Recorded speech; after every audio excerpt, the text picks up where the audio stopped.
עיקר העבודה של חודש אלול, אומר רבי אלימלך, זה ראשי תיבות ותאר ליבנו, עובדך באמת. אלול, תן לנו לב טהור השם, לאהוב את כולם, לא לשנוא אף אחד, לא לראות רע על אף בן אדם.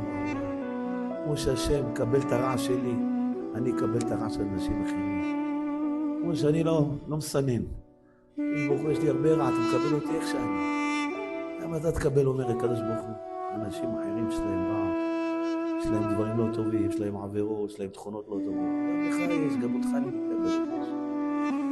לכן אומר רבי יעקב מפולנה, עיקר העבודה בכל שני דיבוק חברים. עיקר מה שאדם אוהב יותר אנשים, כמה שאדם מעריך יותר אנשים, מכבד את הבריאות, מעריך אותם, אוהב אותם. אפילו הבריאות שלא נחמדים אליו. עיקר מכבד את הבריאות, הוא בריאה. לא משנה עכשיו אותו ואיתי לא. הוא בריאה של אלוקים, שם ברא אותו.